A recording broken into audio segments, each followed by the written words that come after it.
الحمد للہ کفا وسلام علی عبادہ الذین اصطفى اما بعد. عبید اللہ ابن عبد اللہ ابن عتبۃ بن مسعود عن ابن عباس رضی اللہ تعالی عنہما قال كان رسول اللہ صلی اللہ تعالی علیہ وسلم اجود الناس بالخیر وكان أجود ما يكون في شهر رمضان. إن جبرائيل عليه السلام كان يلقاه في كل سنة في رمضان حتى ينسخ فيعرض عليه رسول الله صلى الله تعالى عليه وسلم القرآن. فإذا لقيه جبرائيل كان رسول الله صلى الله تعالى عليه وسلم أجود بالخير من الريح المرسلة. رواہ مسلم او کما قال علیہ الصلاۃ والسلام. اللہم صلی علی سیدنا محمد وعلی آل سیدنا محمد بارک وسلم. اللہم صلی علی سیدنا محمد وعلی آل سیدنا محمد بارک وسلم. اللہم صلی علی سیدنا محمد وعلی آل سیدنا محمد بارک وسلم. معزز سامعین کرام، ملت اسلامیہ کے عزیز نوجوانوں، بزرگان ملت، الحمدللہ رمضان المبارک کا آغاز ہو گیا. ہم چھٹے روزے میں داخل ہو گئے. رمضان المبارک کا مہینہ جہاں عبادتوں کے اضافے کا مہینہ ہے، نیکیوں کے بڑھانے کا مہینہ ہے، وہیں رمضان المبارک ایثار اور ہمدردی کا مہینہ ہے، غمخواری اور غمگساری کا مہینہ ہے، سخاوت اور اللہ کی رضا کے لیے خوب زیادہ خرچ کرنے کا مہینہ ہے. اس مہینے میں روزہ رکھ کے جہاں ہم اپنی نفسانی خواہشات کو،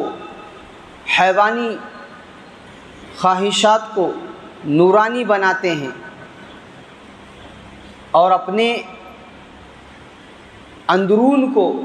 منور کرتے ہیں، جس روزے کو رکھ کر ہم اللہ کا قرب حاصل کرتے ہیں، اللہ تبارک و تعالیٰ کی رضا کو پاتے ہیں، وہیں یہ رمضان المبارک کا مبارک اور پاکیزہ مہینہ ہمیں اللہ کے نبی صلی اللہ تعالی علیہ وسلم کے دور مبارک سے بہت کچھ اور بہت زیادہ سیکھنے کی راہیں ہموار کرتا ہے. من جملہ ان باتوں کے جو رسول اللہ صلی اللہ تعالی علیہ وسلم کی حیات طیبہ میں رمضان المبارک کے مہینے میں نمایاں طور پر نظر آتی تھی. ایک بات جس کو حضرت ابن عباس رضی اللہ تعالیٰ عنہما فرماتے ہیں یہ تھی کہ نبی اکرم صلی اللہ تعالی علیہ وسلم لوگوں میں سب سے زیادہ سخی تھے، اور یہ سخاوت ماہ رمضان میں مزید بڑھ جایا کرتی تھی. حضرت جبرائیل علیہ السلام ہر سال ماہ رمضان میں آپ صلی اللہ تعالی علیہ وسلم سے ملاقات کے لیے مہینے کے اختتام تک آیا کرتے، اور آپ صلی اللہ تعالی علیہ وسلم ان کو قرآن مجید سنایا کرتے. جب آپ صلی اللہ تعالی علیہ وسلم کی جبرائیل علیہ السلام سے ملاقات ہوتی تو آپ صلی اللہ تعالی علیہ وسلم کی نیک کاموں میں سخاوت تیز چلنے والی ہوا سے زیادہ بڑھ جایا کرتی تھی. مسلم شریف حدیث نمبر 6149 میں روایت درج ہے. اللہ کے نبی صلی اللہ تعالی علیہ وسلم یوں تو مزاجن ہی بہت زیادہ سخی تھے، لیکن آپ کی سخاوت رمضان المبارک کے مہینے میں عام دنوں کی سخاوت سے بھی بہت زیادہ بڑھ جایا کرتی تھی. اب اندازہ لگائیے کہ کتنا زیادہ سخاوت آپ کرتے ہوں گے اور کتنا زیادہ خرچ ہوتا ہوگا. لازمی بات ہے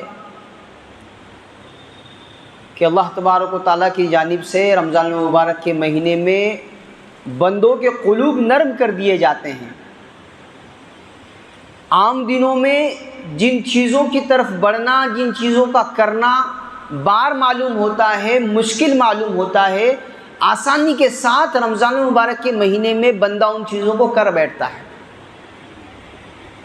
اب دیکھیے صبح سحری سے لے کر غروب آفتاب تک کتنی آسانی کے ساتھ ہم پیاس کو برداشت کر لیتے ہیں، اور اللہ تبارک و تعالیٰ اپنے فضل سے روزہ ہمارا مکمل کرا دیتے ہیں۔ لیکن جیسے ہی ہم افطار سے فارغ ہو جاتے ہیں، ہماری پیاس کی شدت کا ہم تحمل نہیں کر سکتے، رہ کر ہم پانی کو پیتے ہیں، وقتاً فوقتاً ہمارا ہاتھ گلاس کی طرف بڑھتا ہے، لیکن جیسے ہی ہم روزہ رہتے ہیں خیال بھی نہیں آتا کہ میں فریج کے پاس جاؤں، میں گلاس بھر کے پانی بھروں، کیونکہ یہ احساس ہے، یہ استحضار ہے کہ میرا روزہ ہے، اور اس روزے نے مجھے حلال چیز کے استعمال سے بھی روکا ہوا ہے۔ تو جہاں رمضان المبارک کا یہ مہینہ ہمیں اس بات کی تعلیم دیتا ہے کہ جہاں حلال چیزوں سے ہم رک رہے ہیں اللہ کی رضا کے لیے، حرام کاموں سے بھی رک جائیں، گناہوں کے کاموں سے بھی رک جائیں، جہاں منہیات سے رکنے کی تعلیم رمضان ہمیں دے رہا ہے، وہیں اللہ تبارک و تعالیٰ کے ارشادات پر عمل کی تعلیم بھی مل رہی ہے، اور اللہ کے بندوں پر خرچ کرنے کی تعلیم بھی مل رہی ہے، ایثار و ہمدردی کی تعلیم بھی مل رہی ہے، غم گساری اور غم خواری کی بھی تعلیم مل رہی ہے، کہ ہم سخی بن جائیں۔ 11 مہینے میں جو کچھ ہم سے بن پڑتا ہے ہم کرتے ہیں، لیکن رمضان المبارک کے مہینے میں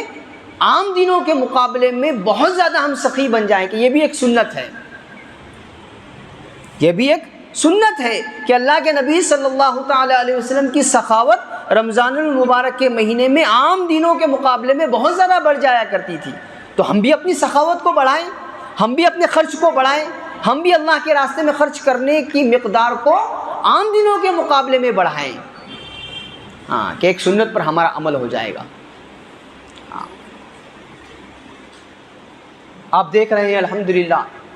ہماری اپنی یہ مسجد نالبند مسجد کتنی تیزی کے ساتھ الحمدللہ تعمیر کے آخری مرحلے کو پہنچا چاہتی ہے۔ اللہ تبارک و تعالیٰ جزائے خیر دے ان احباب کو کہ جنہوں نے تن من دھن سے اس میں اپنے آپ کو لگایا، اور الحمدللہ مسجد کتنی خوبصورت تعمیر ہو رہی ہے۔ ابھی بھی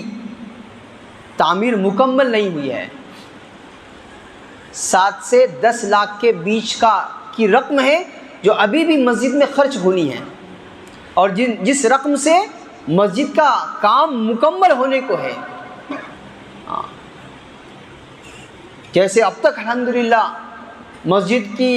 کی جانب سے کیے جانے والے اعلان پر ہم نے لبیک کیا، اور ہم نے جو ہم سے بن پڑا خرچ کیا، اس مبارک مہینے میں مسجد کی تعمیر کو ہم ذہن میں رکھیں کہ ہماری یہ مسجد تعمیر کے آخری مرحلے میں ہے، اور یہ رمضان المبارک کا مبارک مہینہ، فیاضی والا مہینہ، سخاوت والا مہینہ گزر رہا ہے، اور اس کے روزوں سے ہم گزر رہے ہیں۔ تو اس میں ہم اور زیادہ مسجد کی تعمیر میں حصہ لیں، اور زیادہ اپنی سخاوت میں، اپنے دینے میں بڑھوتری کریں۔ کہ عام دنوں میں اگر میں مثال دے کر بتا رہا ہوں کہ عام دنوں میں اگر میں 500 روپیہ مسجد کی تعمیر کے لیے دیتا تھا، تو اس میں ہم مقدار کو بڑھا دیں رمضان میں۔ جتنی زیادہ رقم ہماری مسجد کی تعمیر میں لگے گی، یہ آخرت کا ذخیرہ بنے گا۔ حدیث مبارکہ میں آتا ہے کہ جو بندہ زمین پر اللہ تبارک و تعالیٰ کا گھر تعمیر کرتا ہے، مسجد کی تعمیر میں حصہ لیتا ہے، اللہ تبارک و تعالیٰ جنت میں اس کے لیے محل تعمیر فرماتے ہیں۔ یہاں آپ مسجد کی تعمیر میں حصہ لگائیں گے، وہاں جنت میں آپ کا محل تعمیر ہوگا۔ تو ایک سنت پر عمل ہو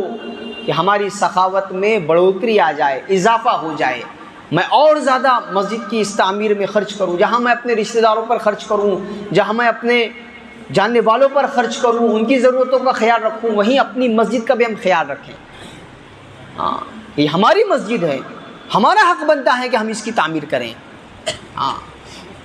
روزانہ جہاں ہمیں پنجگانہ نمازیں ادا کرنی ہیں، روزانہ جس مسجد سے ہمیں راحتیں مل رہی ہے، آسانیاں مل رہی ہے، سہولتیں مل رہی ہے، وہ مسجد اپنے آخری تعمیر کے مرحلے میں داخل ہو چکی ہے۔ اب ہم اپنے ہاتھ کو پیچھے نہ کریں، خوب زیادہ اس میں خرچ کرنے کی کوشش کریں، فکریں کریں۔ جو ساتھی انفرادی طور پر خرچ کرنا چاہتے ہیں، دینا چاہتے ہیں، رسید بنانا چاہتے ہیں، اپنی رقم پہنچانا چاہتے ہیں، وہ ہمارے مسجد کے ذمہ دار احباب سے رابطہ کریں، ملیں، نماز کے بعد ان سے ملاقات کریں اور اپنی رقم ان کے پاس دے کر رسید حاصل کر لیں۔ ایسے ہی جو حضرات رقم دے کر نہیں لیکن چیزیں دے کر تعمیر میں حصہ لینا چاہتے ہیں تو وہ معلوم کرے کہ کس چیز کی ضرورت ہے، جن جن چیزوں کی ضرورت ہے ان کو فراہم کرے، ان کو پہنچائے۔ یہ کرنے کے کام ہے۔ رمضان میں جہاں ہم دوسری بھی نیکیاں کر رہے ہیں، دوسرے بھی بھلائیاں ہمارے وجود سے، ہماری ذات سے وجود میں آ رہی ہے، وہاں یہ بھی کام ہے کرنے کا کہ اس کو بھی ہم دھیان میں رکھیں اور اس کو بھی کرنے کی ہم کوشش کریں۔ اللہ تبارک و تعالی مجھے، آپ کو، ساری امت اسلامیہ کو نیکی کے ہر کام میں اپنا حصہ لگانے کی توفیق عطا فرمائے اور ہمیں اپنی زندگی میں ایسے نیکی کے کاموں کے مواقع کو ہاتھ سے نہ جانے دینے کی اللہ توفیق عطا فرمائے، بڑھ چڑھ کر اس میں حصہ لینے کی اللہ توفیق عطا فرمائے۔ وآخر دعوانا ان الحمد للہ رب العالمین والصلاة والسلام علی سید الانبیاء والمرسلین صلی اللہ تعالی علیہ وسلم۔